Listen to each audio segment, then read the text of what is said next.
नमस्कार विद्यार्थी मित्रांनो, वर्षा स्पीकिंग कोर्स आणि वर्षा कोचिंग क्लासेस या यूट्यूब चॅनलवर मी रवी वानकडे नेहमीप्रमाणे आपलं स्वागत करतो. मी आपल्यासाठी घेऊन आलो आहे साध्या सरळ सोप्या भाषेत इंग्लिश ग्रामर आणि इंग्लिश स्पीकिंग कोर्स. तर आपण शिकत आहोत काळ व त्यांचे उपयोग. चालू काळ या भागात आपण आतापर्यंत चालू वर्तमान काळ आणि चालू भूतकाळ शिकलो. या भागात म्हणजेच काळाच्या 6व्या भागात आपण चालू भविष्यकाळ शिकूयात. जास्त वेळ वाया न घालवता सुरू करूयात चालू भविष्यकाळ. पण त्या अगोदर आपण वर्षा इंग्लिश कोचिंग क्लासेस या यूट्यूब चॅनलला अद्याप सबस्क्राईब केले नसेल तर लवकर सबस्क्राईब करा, जेणेकरून पुढील महत्त्वाचे व्हिडिओ आपल्यापर्यंत सहज पोहोचू शकतील. पाहत आहोत आपण फ्युचर कंटिन्युअस टेन्स म्हणजे चालू भविष्यकाळ. मी उद्या यावेळेस या पुस्तकाचा अभ्यास करत असेन. वाक्य परत बघा, मी उद्या यावेळेस या पुस्तकाचा अभ्यास करत असेन. या चालू भविष्यकाळाच्या वाक्यावरून चालू भविष्यकाळाचा उपयोग असा लक्षात येतो. भविष्यातील एखाद्या वेळेवर क्रिया सुरू असेल असे दर्शवण्यासाठी हा काळ वापरला जातो. क्रिया सुरू असण्याची शक्यता व्यक्त करण्यासाठी सुद्धा हा वापरला जाऊ शकतो. जसे तू तुझी वाट पाहत असेल, म्हणजे शक्यता दाखवल्या जात आहे. म्हणजे पाहत आहे का नाही याची शाश्वती नाही, पण शक्यता आहे, पाहू शकतो. महत्त्वाचा विषय म्हणजे आता इथं पाहतो आपण चालू भविष्यकाळाची ओळख. कसा ओळखायचा चालू भविष्यकाळ? तर बघा, वाक्याच्या शेवटी तो असेल म्हणजेच क्रियापदाच्या शेवटी तो आणि नंतर असेल, असान, असेल किंवा असतील असे शब्द आले म्हणजे वाक्य चालू भविष्यकाळाचं असतं. ठीक आहे. आता रचना बघा, म्हणजे सूत्र पहा कशाचे. चालू भविष्यकाळाचे सूत्र आहे कर्ता अधिक विल बी अधिक क्रियापदाला आयएनजी.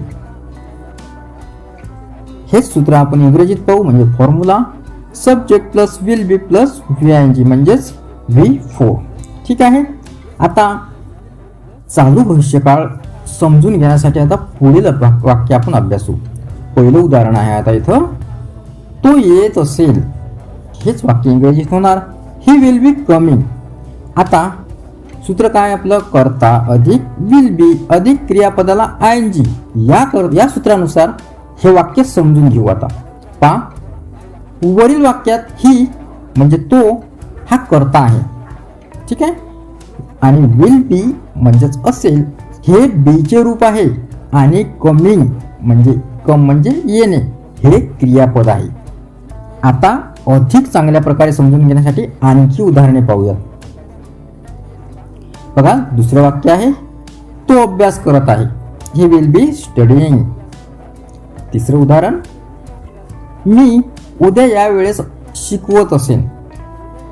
I will be teaching this time tomorrow. मी उद्या यावेळेस या पुस्तकाचा अभ्यास करत असेन. चौथं वाक्य काय आहे, मी उद्या यावेळेस या पुस्तकाचा अभ्यास करत असेन. हेच वाक्य इंग्रजीत होणार I will B studying this book this time tomorrow. पाचवं उदाहरण आहे, तुम्ही लवकरच इंग्रजी बोलत असाल. You will be speak English very soon. सहावं उदाहरण आहे, तो टीव्ही पाहत असेल. He will be watching television. Television म्हणजे काय, टीव्ही. सातवं उदाहरण आहे, तो जात असेल. He will be going. आठवं उदाहरण आहे, तो हसत असेल. He will B laughing. नववं उदाहरण आहे, तो झाडांना पाणी देत असेल. He will be watering the plants. 10वं उदाहरण पाहूयात, तो रेडिओ ऐकत असेल. 90च्या दशकातले विद्यार्थी आहेत, त्यांना बऱ्यापैकी माहीत आहे रेडिओ, कारण तुम्हालाही माहिती असेलच, त्याची कल्पना असेलच. तर वाक्य काय आहे, तो रेडिओ ऐकत असेल म्हणजेच he will be listening to radio. 11वं उदाहरण आहे, मुले खेळत असतील. Boys will be playing. 12वं उदाहरण आहे, तो तुझी वाट पाहत असेल. He will be waiting for you. आता बघा, कधी कधी काय होतं, एखादी क्रिया भविष्यात होईल असे सांगण्यासाठी सुद्धा चालू भविष्यकाळ वापरला जाऊ शकतो.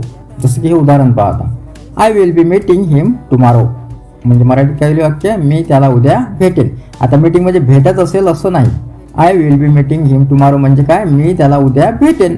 म्हणजे जसं आपण भविष्यकाळात आपण एखादी क्रिया बोलतो किंवा मी भेटेल, तशा पद्धतीनं किंवा त्या उद्देशानं आपण चालू भविष्यकाळ इथं वापरू शकतो. पण या वाक्यातून फक्त क्रिया होईल असा अर्थ व्यक्त होतो. जसे I will meet him tomorrow या साध्या भविष्यकाळाच्या वाक्यासारखा कर्त्याचा निश्चय किंवा निर्णय वरील वाक्यातून व्यक्त होतो. म्हणजे तू करणार की नाही करणार असा उद्देश. बरोबर.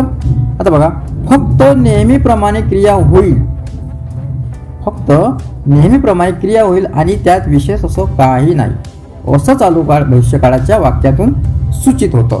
म्हणजे जसं साध्या भविष्यकाळात वाक्याचा अर्थ होतो तसा सेम अर्थ कधी कधी चालू भविष्यकाळातून अर्थ व्यक्त करता येऊ शकतो. आशा करतो तुम्हाला ही माहिती समजली असेल. चालू भविष्यकाळाचा रचना, चालू भविष्यकाळ कसा ओळखायचा याची पूर्णपणे समज आली असेल. तुम्हाला जर हा व्हिडिओ आवडला असेल तर हा व्हिडिओ इतरांपर्यंत शेअर करा, व्हिडिओला लाईक करा, कमेंट करा.